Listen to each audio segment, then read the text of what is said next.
Sri Krishna Chaitanya Prabhu Nityananda Shri Advaita Gadadhar Shivasari Gaur Bhaktivinoda Hare Krishna, Krishna Krishna, Hare Hare, Hare Ram, Ram Ram, Hare Hare. I still think we have this problem where I'm broadcasting and you don't see me.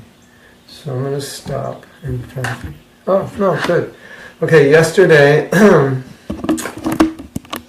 problem yesterday was that we had put it... Somehow or other it got put on private. I didn't even know there was such a setting. So it must have been an accident, or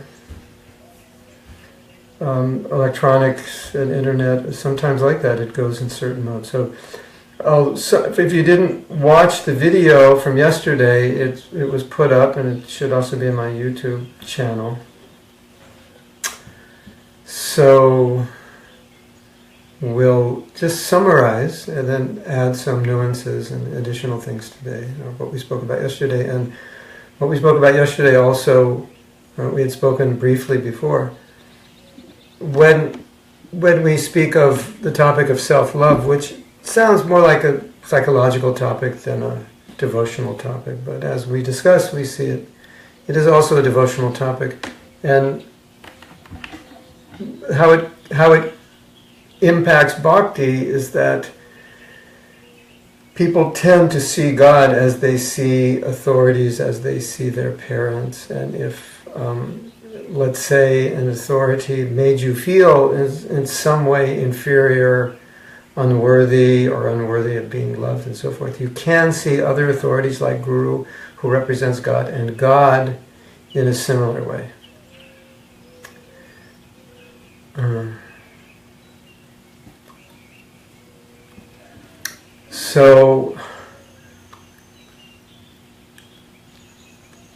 But Krishna doesn't see us through all these filters, and so that's a problem. Like we project how Krishna must see us, because I have a certain conception of myself, which, for the sake of this discussion in this class, that conception is low. So because I have this low conception of myself, then I think that's Krishna's conception of me also. And my brother didn't love me, my mother really didn't love me, my boyfriend or girlfriend left me, so why would God love me? So those conceptions can impact,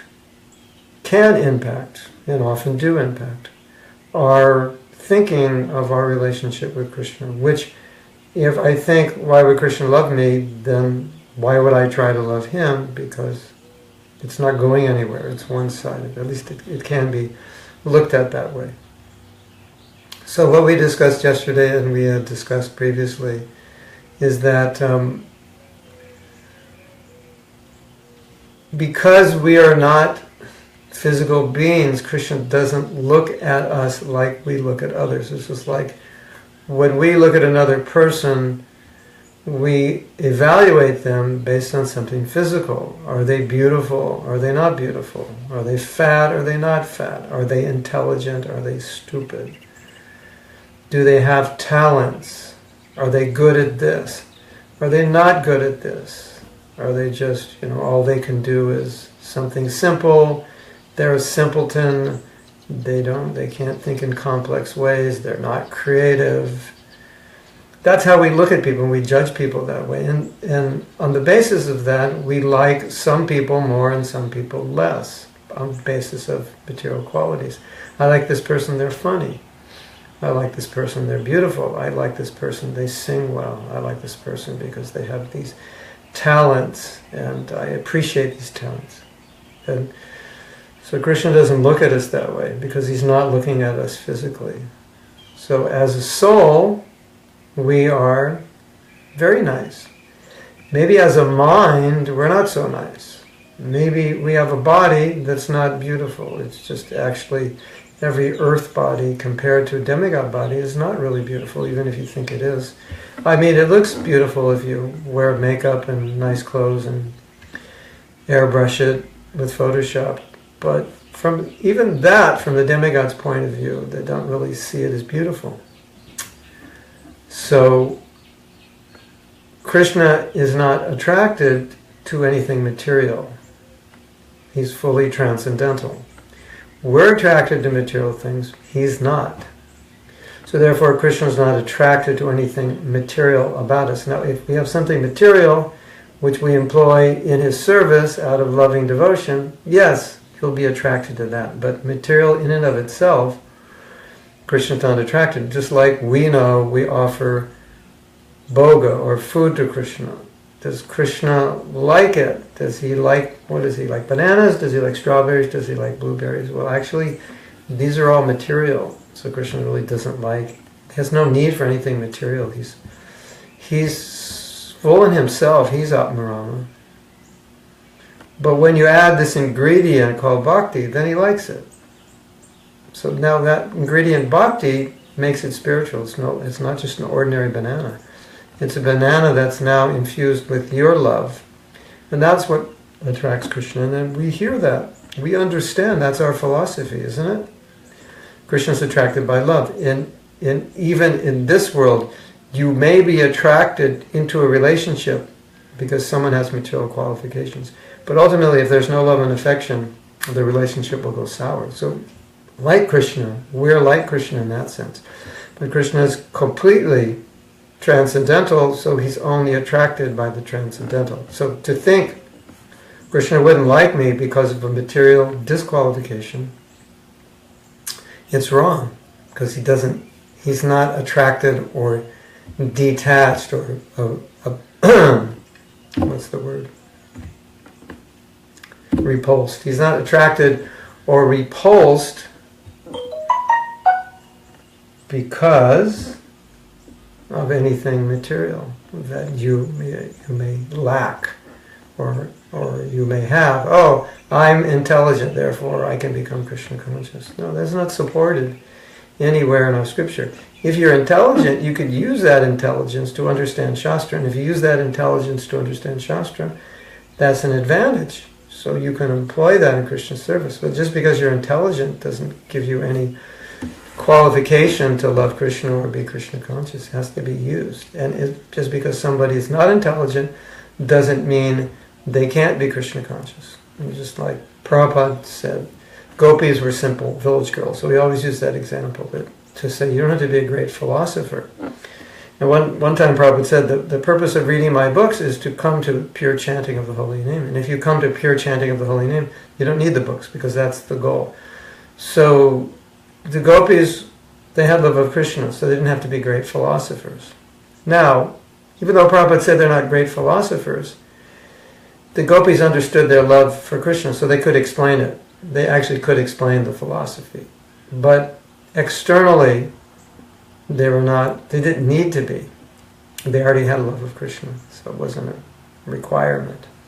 So if you have love, no material requirement is going to be necessary and not necessarily needed to achieve love. So that's an important point. And if we look at it philosophically, there was as you may know, there was a movement, or still is, in India, who say that you can only be a Vaishnava or a Brahmin by birthright. You have to be born in a family. And that's the qualification. And so Srila Bhaktisiddhanta Saraswati Thakur, he defeated this. He preached against it very strongly. And you can read, if you read Nectar of Devotion, there's many, many, many paragraphs on this point that anyone can become a devotee. Material qualification is not an ingredient, birth, or anything material which includes birth, whether it's intelligence or good birth or whatever, they're all material qualifications. So in India, particularly caste Brahmins and caste Goswamis often focused on this idea that you have to be born in a family of Vaishnavas or Brahminical lineage. So it's a material qualification. So Srila Bhaktisiddhanta stood up against that. And if that were true, of course Prabhupada wouldn't have come to America to preach. And I believe that some of Prabhupada's godbrothers didn't think that Americans could be Vaishnavas, and so they didn't think that they should preach in the West, or we were not qualified quote-unquote qualified, which is a contradiction. And Prabhupada showed by his example that he could not only make devotees, but make devotees who are very dedicated, and not only make devotees who are dedicated, but those were the devotees that spread Krishna consciousness all around the world, which shows their dedication. So the people who are so-called not qualified because of their birth are the ones who are making Vaishnavas all over the world. And it was Srila Bhaktisiddhanta's mission to bring Krishna consciousness to the world, to people who are not born in Vedic culture. And he could only push that or do that with the understanding that anybody is qualified to become a devotee, which means anyone's qualified, which means there is no qualification. And we were saying yesterday, the qualification is your own earnestness, your own sincerity, your own desire, if you take it up. Now, if you've taken it up in past lives, naturally there'll be more earnestness and sincerity, or it'll flow more naturally. You'll be more spiritually evolved. But as Prabhupada said, you have to start somewhere. And how do you start somewhere? You take the mercy of a pure devotee, and if you take that mercy, then with that mercy, which comes through his instructions and his association, you can take up Krishna consciousness, no matter what your background is. And then we have examples of Mrigari the hunter, and Jagai and Madhai. We have an example of Takaharidas as born in a Muslim family, and Valmiki, and so many examples are there. What to speak of modern day examples of all of us who were engaged in all kinds of strange activities, which is so strange, There's Manu Samhita describes all the sins one could commit. I imagine we committed sins that even Manu couldn't conceive of. We were very, very fallen. And so, you can go through Manu Samhita and see if there are any sins the hippies committed that Manu hadn't conceived of, that someone could do. Or people will, in Kali Yuga, commit amazingly abominably sinful acts. Repulsive sinful acts. But still, if they want to become Krishna conscious, they can. So Krishna is willing to accept anybody. So if you think, for whatever reason, you're bad, or stupid, or foolish, or unlovable, or who knows what you might think, there's that sun. It's really my effulgence. Hold on a second. I'm going to remove my effulgence.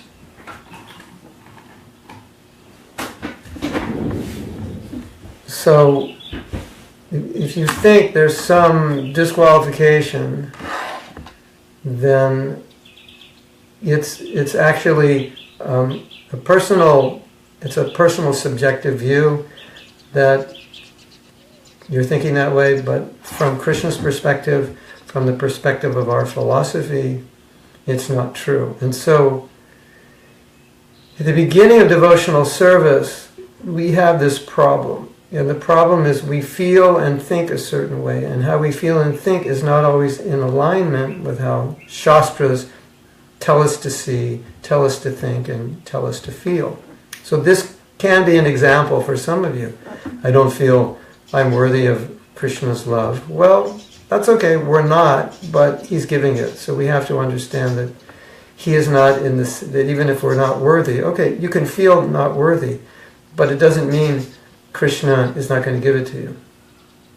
So we have to feel and see through the eyes of Shastra, and specifically in this case through the eyes of Krishna. And this is how Krishna sees. Just like Krishna came, and then he went back, and things weren't going so well, at least on the Earth planet. Things weren't going so well. Let me turn down that beautiful music. People are trying to attack. Yeah, the phone is like you get attacked, yeah, isn't it? People are trying to attack me on my phone.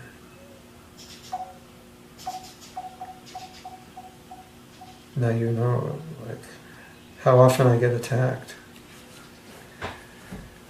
We don't call it a smartphone, we call it an attack weapon. So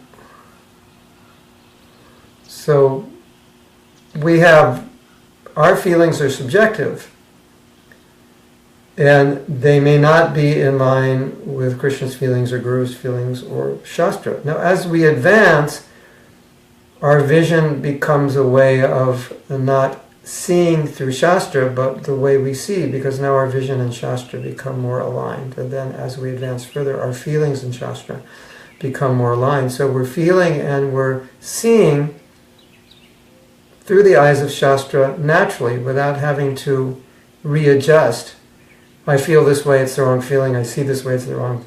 I'm not viewing things properly. What does Shastra say? Then I go to Shastra. Okay, I should see it this way. As we advance, that's our perception, our feeling will all be Krishna conscious. And so when we feel unworthy, that's one thing, but we won't feel in that unworthiness that Krishna feels that way about us. So I can feel unworthy, but I should understand that that doesn't mean Krishna's not going to give me his mercy. And in fact, it means Krishna will give me his mercy. So I was saying yesterday that when a devotee might feel unworthy or in some way humble, and humility, one of the main aspects of humility is that you feel unqualified. I'm not qualified for bhakti, I don't have love, and so forth. So think of a rocket.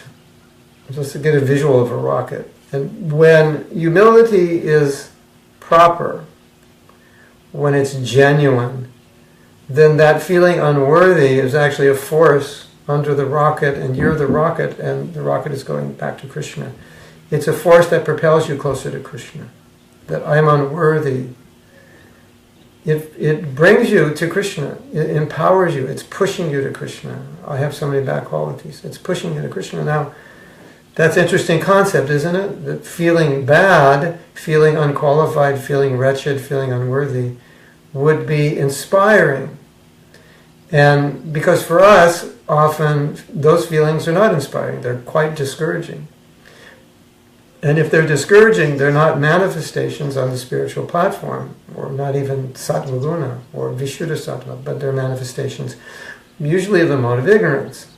So if I'm feeling unworthy, wretched, unqualified, full of bad qualities, and the result of that is I become discouraged, depressed, and I think, what's the use? I might as well give up. Or I think Krishna doesn't like me because I have all these disqualifications. That's the mode of ignorance. So that's important to understand. You know, instead of the rocket going up, it just collapses. It starts to take off, and then it collapses. So we are Satchidananda. That's who we are. We're not all the bad qualities we think we are. So even if you think you're bad, or you think you're fat, you think you're stupid, you think you're unlovable, useless, can't do anything right, that's not what you are. That's just the housing you're in. And probably that's not even a correct analysis. But even for the sake of discussion, you feel that way. That's not who you are. And that's not who Krishna sees, and that's not who Prabhupada sees. That's not who your spiritual master sees. Your spiritual master sees you in potentially in a pure form, that you are Satchidananda, but it's covered. And that's potentially sees, and that's what Krishna sees. And when we talk about loving ourselves in the spiritual sense, well, you can love yourself because you're blissful. That's lovable, right? Somebody's always blissful, somebody's full of knowledge, they're quite lovable. Somebody doesn't die, hey, marry someone who doesn't die and figure out how not to die. That's a good choice. So we're lovable spiritually. We might be looking at it materially, and so then we think, oh, why would Krishna love me? Because even my mother told me I was an idiot.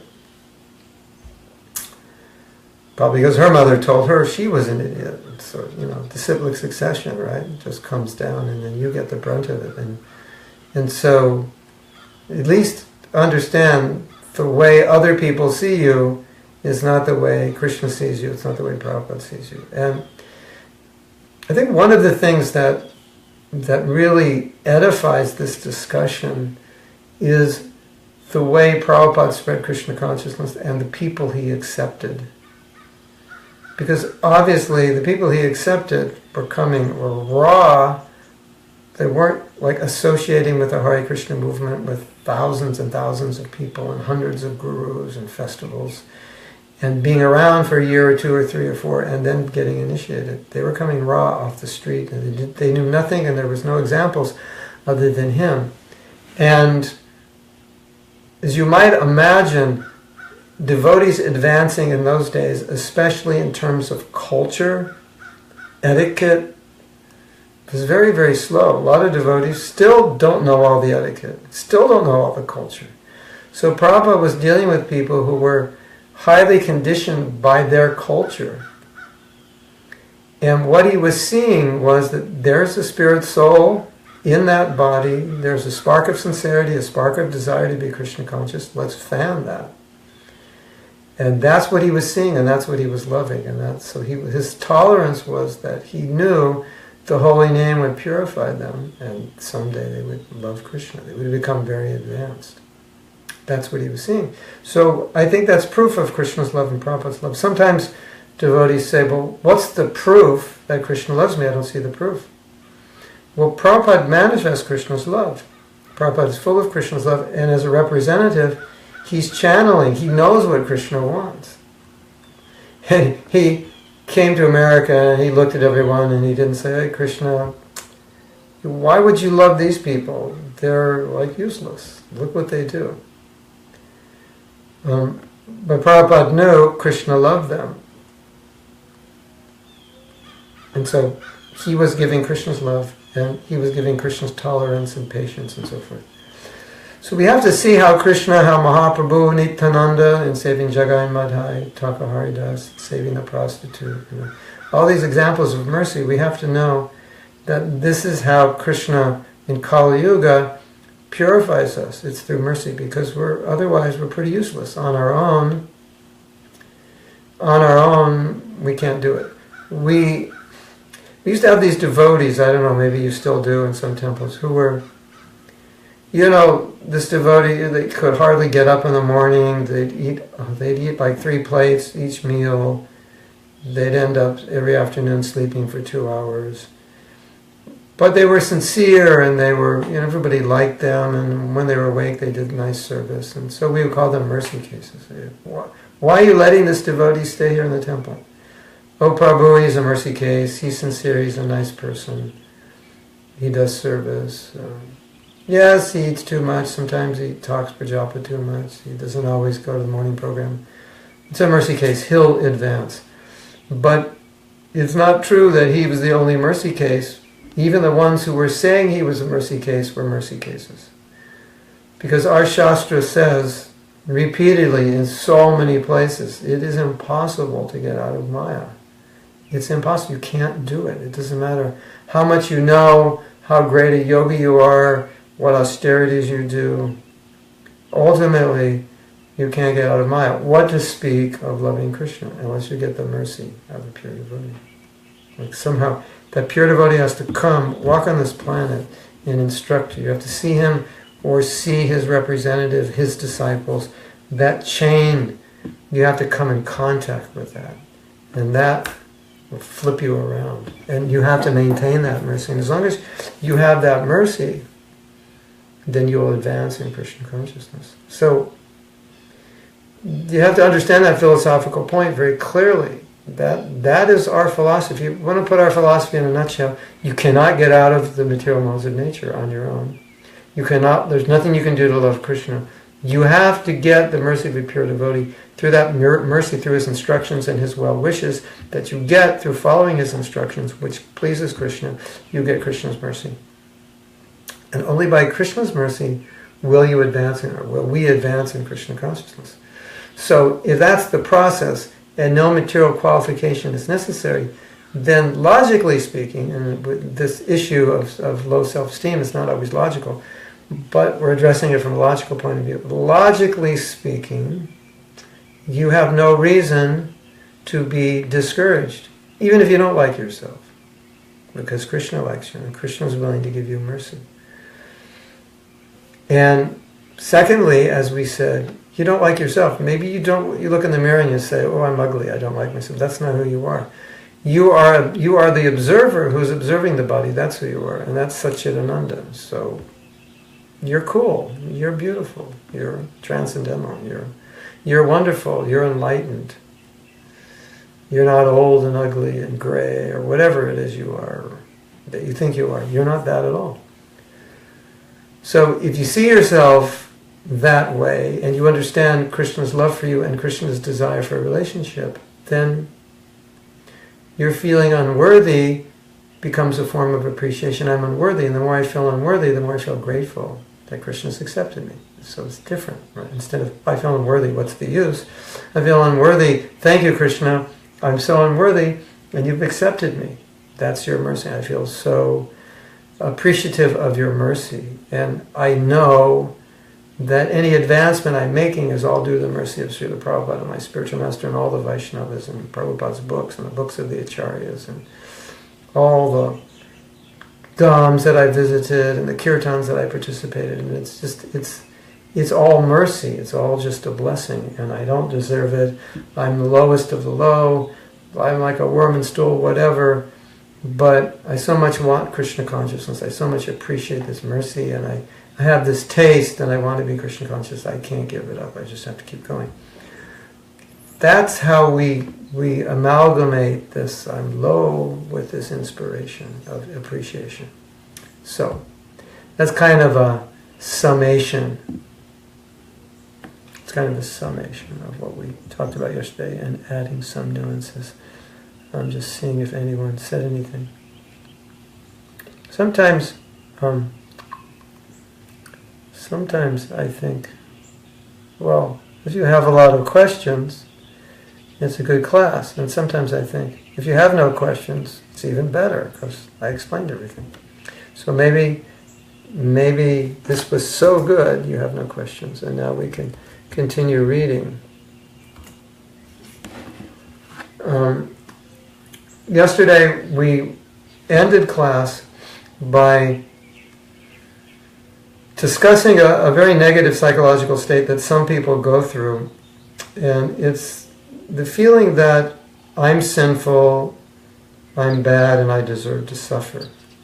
And you might say, but Prabhu, that's what Bhagavatam says. I'm sinful, I'm bad, and I deserve to suffer. Even more than the suffering Krishna's allowing me to suffer. And even Srila Prabhupada said that in a Vyasa Puja address. He said, I'm willing to accept the suffering that's due to me for many lives, but I just pray that I can remember, and the mercy of my Guru, and be engaged in his service. So, and you might say, well, how was that a negative psychological state to think that I deserve to suffer? Well, the negative psychological state is when we actually cause our own suffering. Okay, maybe according to my karma, I deserve to suffer, which really means that if it comes, I'll accept it, that I deserve this, because I've been in the material world for a long time, so I must deserve to suffer. I must have done so many sinful things. Even I can't remember, or even in this life I wasn't that sinful, but I've had the opportunity to commit many sinful activities because I've been in the material world so long. So if I have a bad relationship with someone, I lose someone dear to me, someone steals something, I can accept that must be my karma.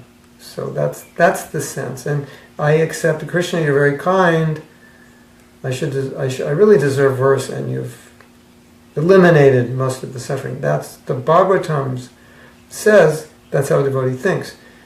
But what I'm saying is different. I'm saying that the negative psychological state is that I've done something bad, and I feel so bad about what I've done. And feeling bad is not bad if that feeling bad helps you rectify it. But the psychology I'm talking about does not help you rectify it. I feel so bad about what I've done that I make myself feel bad as a punishment. You understand? Okay, what I did is bad. What our Shastras would say is, rectify your mistake, feel remorseful about it. In that remorse, get clarity on what caused you to do that, and get clarity on how to prevent that from happening in the future and go forward. Yes? That would be good. The wrong thing would be to think, and this is also coming from the mode of ignorance, the wrong thing would be to think, okay, what I did was bad, that means I'm bad. And if I'm bad, I should keep telling myself I'm bad because I don't deserve anything good. It should just be bad, and I have to make sure I let myself know I'm bad, and I have to beat myself up because that's what I deserve. So rather than material nature beating ourselves up, which is one of the three miseries, we beat ourselves. Adhyatmic means you beat yourself. Adhibhotic means your body will beat you up. And adhyatmic, adhibhotic, adhyatmic, adhidaivik. Material nature will beat you up. Adhibhotic, other people will beat you up, and other entities. And adhyatmic, you'll beat yourself up. So karmically, other people will beat us up, so to speak, as a phrase in America. Material nature will beat us up. We just had a hurricane here. It beat, literally. We just had an earthquake in Mexico. It beat, literally, just knocked buildings down. So material nature will beat us up, and then we'll beat ourselves up. So when Bhagavatam says, devotee thinks I deserve worse, that's coming from nature, from other living beings. But a devotee doesn't think, well, actually I'm so sinful, I deserve worse than what Krishna's giving me, so I'll beat myself up. That would be a strange understanding of that verse, I deserve worse. So I deserve worse, Krishna, so let me just beat myself up. That'll be a good idea. No. And so the problem is, we have to be able to forgive ourselves in a remorseful way and rectify it to be able to move forward. And we have to move forward. But if I think, oh, I'm bad, and I beat myself up, and then here's the problem. So catch this. It's very interesting, a little subtle. I'm bad, and if I forgive myself, that would be bad. And that would prove that I'm bad. I shouldn't forgive myself for what I've done, and that would prove that I'm bad. And just thinking about forgiving myself proves that I'm bad. What to speak of doing it? So that's why people have a difficult time forgiving themselves, because they think, what I did is bad, means I'm bad.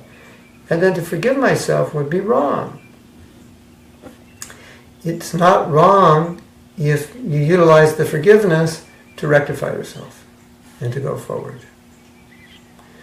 And it's not wrong if we understand, as Prabhupada said, I'll forgive you once, twice, 3 times. Don't take advantage. It's not a license to continue doing the wrong thing and think, well, Mahaprabhu said, I just have to be remorseful. The idea of remorse, the meaning, the definition of remorse is correction. It means I feel so bad about what I did that I will correct myself. So guilt may come without correction, but the concept of remorse comes with correction. So, something really important to take from all of this discussion is that don't ever think or do anything that doesn't help you in Krishna consciousness. Now, you may say, I'm so fallen, I did this, I'm so bad, even Krishna wouldn't love me, my guru probably hates me, the devotees probably hate me, and thinking all these, horrible things about yourself. But obviously that's not going to help you become Krishna conscious. And so one of the main principles of surrender is to accept what's favorable and reject what's unfavorable. So anytime you're thinking, even if you think it's logical and it's right, but that thinking is not helping you advance in Krishna consciousness, it's discouraging, it's depressing you, then you have to realize that's the wrong way of thinking. You think, oh, it's just being humble, I should feel guilty. Okay, you can be humble, you can feel guilty. But the result should be that it makes you Krishna conscious. If the result is that it doesn't make you Krishna conscious, it means it's not favorable for bhakti, and it can't be the right way of thinking. So it's a very important point. Do what's favorable for bhakti. That's a principle of surrender. If you do something that's not favorable, it's just Maya coming in disguise. You might think Maya's coming in the disguise of Krishna, no, I should feel this way, this and that. But if the result is that it keeps you in Maya, then it was just Maya. Maya was coming to trick you. It's not Krishna consciousness. Yes? Okay, I'm going to get out of the sun here. How's that? A little better? No? No. Okay.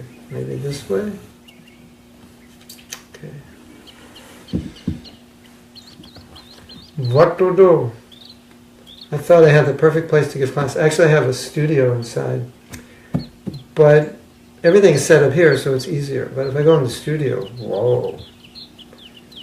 It's amazing. Professional. Okay. So, you know, I may think in so many ways, right? I think this way and I think that way. And to me it may make sense. And I may even see it as humility.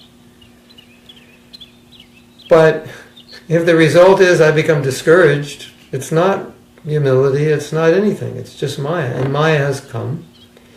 And you think it's Krishna? Wow, what a trick. If Maya can trick you to think she's Krishna, well, she's got you. And you know when you're being tricked, you're not supposed to know you're being tricked. So this is one of the ways Maya tricks us, is by tricking us in a way that we don't know she's tricking us. That's a good way to do it, don't you think? I mean, if you were Maya, wouldn't you do that? Not, you mean, you'd come in and put a rope around their neck, but make sure they have no idea it's happening. You know, that's how pickpockets do it, kind of bump into you in a crowded train and whoop, your wallet's gone. You have no idea what happened. They're slick. So Maya's like that. So if any of your thinking is discouraging you, then you should understand it's wrong. It's the wrong way to think. You're just thinking in the wrong way. So, okay, so that is kind of a bit of a summary. We talked about other things and on last week's class. It's a bit of a summary, and we'll continue reading some more.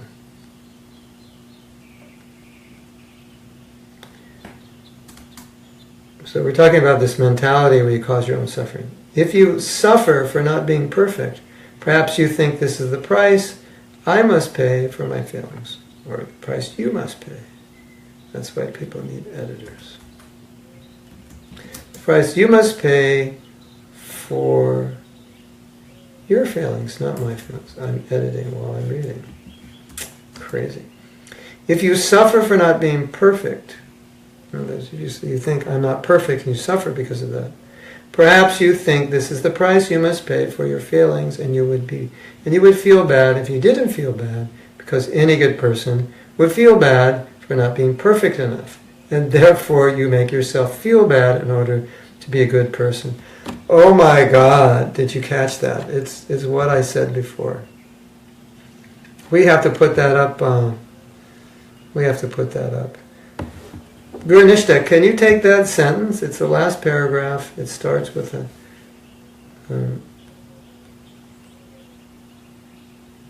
second sentence. If you can put it up here, then everyone can see it. This is an interesting sentence. If you suffer for not being perfect, okay, I'm not perfect, I need to be perfect, I'm not perfect, that means something's wrong with me, that's the thinking. And people don't like me because I'm not perfect, and I don't like myself because I'm not perfect, and what's the use of living if you're not perfect? It's kind of like a waste. So what's the use of doing anything if you're not perfect? If you extend it to that level, that's how some people think. So if you suffer for not being perfect, perhaps you think this is the price you must pay for your failings. In other words, because I fall short of the goal, I'm going to internally cause myself to suffer, and that will be kind of repentance for my failings, because, you know, I've made mistakes, I'm not perfect, I've done things wrong, so I should suffer for that. And so one of the ways I suffer for it is I just make myself feel bad for not being perfect. That sounds like insanity, doesn't it? Well, I hate to inform you, it is a kind of insanity, you know, because if you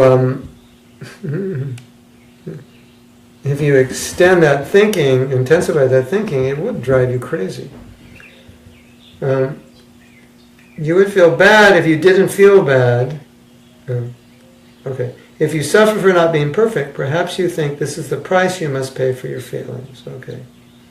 So I'm going to feel bad, and that'll be my redemption. Okay? And you would feel bad if you didn't feel bad. Like, why are you feeling bad? Well, I would feel bad if I didn't feel bad because I did something bad. And any good person should feel bad for doing something bad. So if I don't feel bad, then I'd feel bad. Okay. Insanity is increasing here.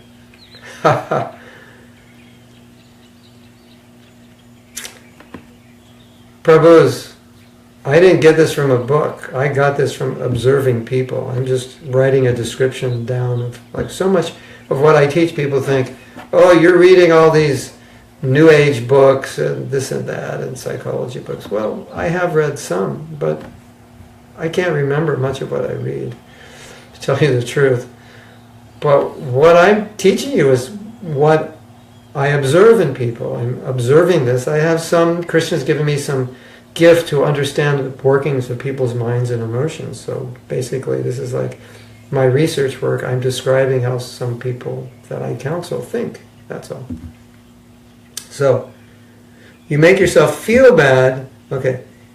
If you didn't feel, you must pay for your failings. Perhaps you think this is the price you must pay for your failings. Feeling bad is the price you pay. And you would feel bad if you didn't feel bad.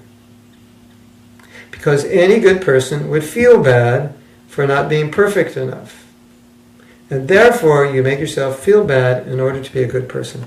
In other words, any good person who failed the way I failed would feel bad.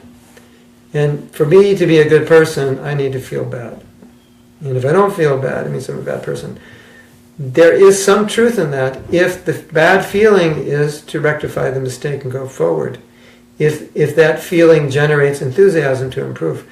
But if it paralyzes you, then it's an insane way of thinking because you're just choking yourself. Oh, I did something bad. I have to choke myself. If I don't choke myself, I'm not a good person. Ooh, I'll choke myself until I almost die. And then I'll get some wood sticks and blocks and bang my head. I need to suffer because any good person would suffer. And if I don't suffer, that means I'm a bad person. So it's like a vicious cycle. You can't get out of it. And that's why in the beginning of the class I was saying that Prabhupada didn't teach this. He didn't deal with us this way. This is not our philosophy. Our philosophy is, yes, we are lower than the lowest. Okay, that's fine. But our philosophy is also, we're spirit soul, Satchidananda, which means we're pure. And so, when we become devotees, now we're engaging in pure activities. So I may be the lowest of the lowest, but I'm engaging in pure devotional service. So let's celebrate. Instead of thinking, oh, I'm the lowest of the low, this is depressing, we can think, I'm the lowest of the low, but I'm engaged in the highest of high services. Celebrate. Happy. Jump up and down in the kirtan. Yes, I'm so fortunate. That's how we're supposed to think, because that's the consciousness which pushes you forward. So it's a balance between feeling remorseful and feeling inspired. I feel bad, but I appreciate all the mercy that's come to me.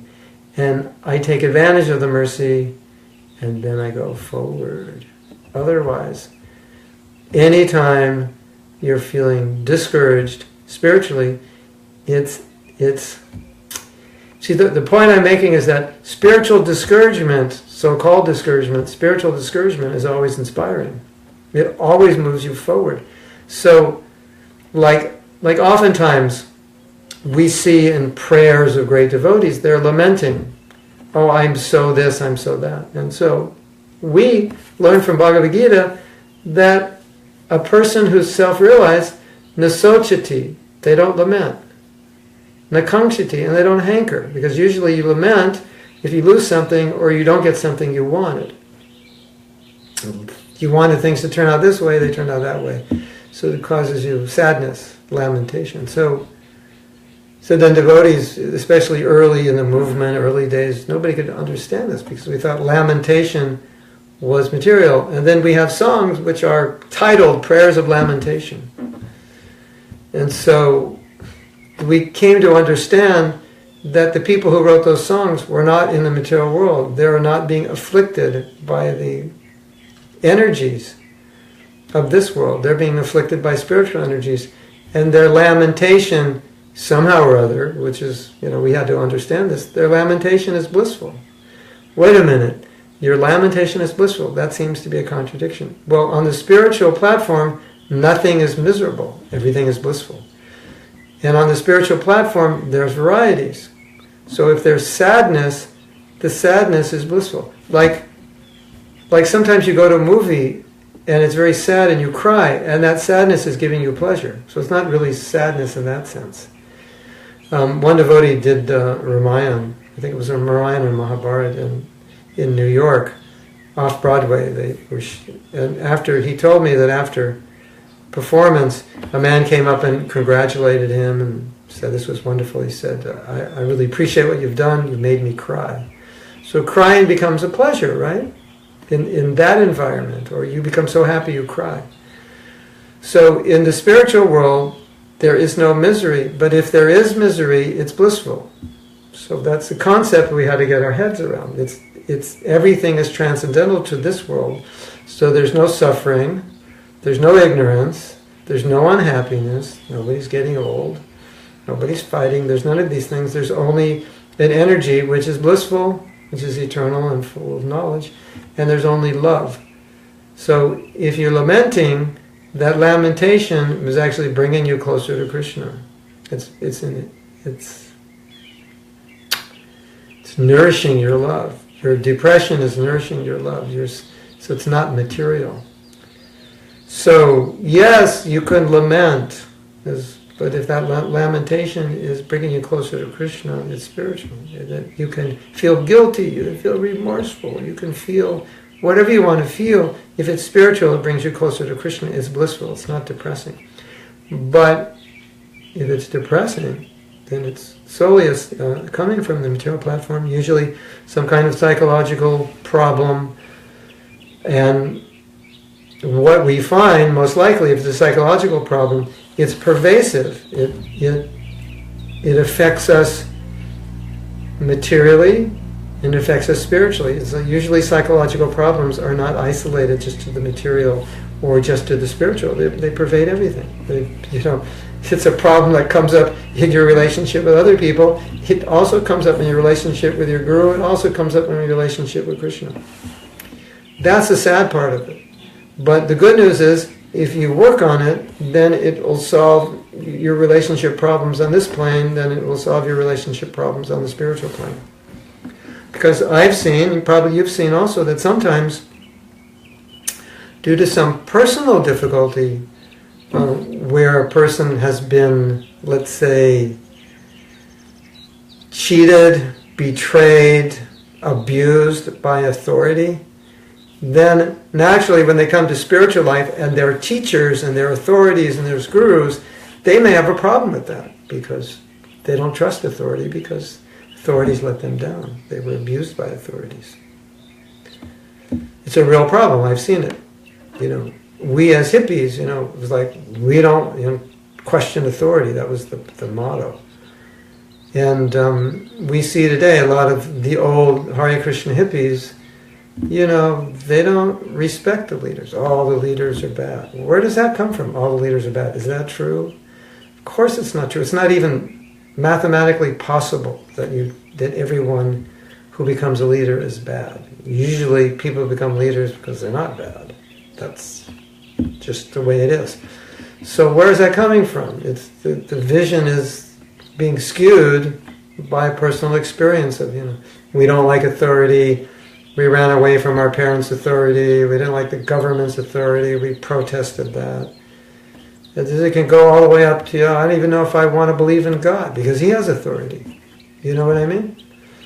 So you can't separate your own experience and your own psychology from how you relate it to Guru. I don't know if I can trust the Guru because, that Guru on the other side of the world, he had a problem, so I don't know if I can trust you. And I had a problem, before I became a devotee, I had a spiritual guide, and he ended up running off with some girl, so, You see what I mean? And it's understandable that we would think this way, but we have to see how it affects us.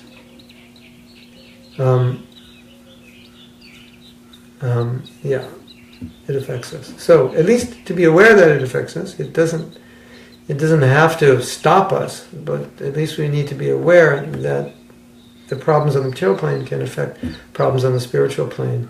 And you might have, let's say, an authority who is qualified, who is compassionate, who in every way can help you, but you don't trust. And Krishna says in the Gita, Tad Bidi Pranipatena Pariprashnena Sebaya. He says 3 things you do when you approach Guru. You ask questions in a mood of, my cup is empty, fill it up. That mood of the fool. Not the foolish person, but the fool. Okay, I don't know everything. I've lived a long life and I still haven't figured it out, and I'm not happy 24/7. I don't know everything. So you go to the Guru and say, my cup is empty. I mean, I know some things, but I don't know the important things. I mean, where am I going after this life? I don't know. What is God doing right now? I don't know. I'm not always happy. I don't know how to do that. So you approach the Guru that way, and then you serve him. Sevaya. Say, I will hear from you, I will serve you, and I will hear submissively, and I will follow what you do. That's the process. The people born in India, that's natural to them. They have high respect for their teachers, for parents, for gurus. That's the culture. Also, I saw that in Mexico. The culture is there in Mexico. America, we lack that culture. I mean, it's there maybe in some parts of America, but in general, it's not there to the degree it is in India. Even in Europe, it's stronger. South America, it's stronger. So, that then can become a problem when you're approaching someone who you need to trust, who has the answers for you. And you need to trust them, you need to serve them. So we can't avoid that. So we have to, confront these things. Hare Krishna. So, we have 8 minutes. Should I finish reading? No. We're reading like 1 or 2 sentences a day, which is kind of interesting. So why don't I just stop for a moment, and if you have any questions or comments, because I didn't see any questions. What was it? Imena is saying, we overcome this whole entanglement by mercy, and that's a good important point, because Krishna says, or Prabhupada explains in the Bhagavatam, that there's this mystical thing that goes on, and you've all experienced it, but it may not make sense logically. I mean, you could try to make sense of it logically, but it may not make sense to everybody exactly, that if the Guru is pleased, Krishna is pleased, and inside, your consciousness inside him changes, and you have all this spiritual power. It just comes upon you, like amazing, because you're pleasing the Guru, and the Guru is gifting you through the agency of Krishna within the heart, with knowledge, realization, spiritual inspiration, power, intelligence, so many things. And and if you displease the Guru, it's all gone. You don't get that. And if you offend the Guru, instead of it going neutral, you actually lose that. It doesn't just neutralize and say, okay, from this point on, you're not getting any new empowerment. You actually lose the empowerment. And so this is an experience that we've seen within our movement. And it's you could say materially, how is it that if I please this person, so much can come to me? Because it's spiritual, and so much is coming spiritually. And it's totally transcendental. And sometimes devotees would say, well, Prabhupada, how do we know that we're pleasing you? Because you don't know what we're doing. And Prabhupada said, his answer was that, Krishna knows if you please. Like if I please you, if I serve you, Krishna is pleased. Well, how does he know? Well, he's in my heart, he's in your heart, so he knows that. And Krishna is very pleased, And then he awards mercy and a blessing. Mercy just means a gift, a blessing of spiritual power or enlightenment, spiritual strength. So that's how it works. And so that's the system. So if we have doubts and we can't please the other Vaishnavas or please our gurus, that is a real handicap for us. And if those doubts are not based on anything real, that's a problem. Now sometimes the doubts may be about something real. There may be an actual real defect, that the so-called guru is not following his own teachings. He's not actually a guru. He's deviating. That's another thing. Well, that's not the discussion that we're having now. We're having the discussion that he isn't deviating, he is following, but you lack trust. And Krishna wants you to trust him, Krishna wants you to serve him, and by doing that, Krishna is pleased. And mystically you get all kinds of power. Krishna helps you from within. And it is that mercy that gives you Krishna's, that is how you become Krishna conscious. So it's never our own effort. At the same time, it is our effort, but it's our effort which enables us to please Krishna, by which we get mercy, and then that mercy is what is the grace, the kripa, is uplifting us. So it is our effort, and the best example I've given is you fall into a well, the well is 100 feet deep, we throw the rope, and then you grab onto the rope, and then we'll pull you up. Somehow we'll pull you up. There's 5 of us, we'll pull the rope. You just have to hold on. So that means there is some effort, but the effort you're putting in is just to hold on to the rope. You're not making any effort to climb up, because there's no way to climb out of that well.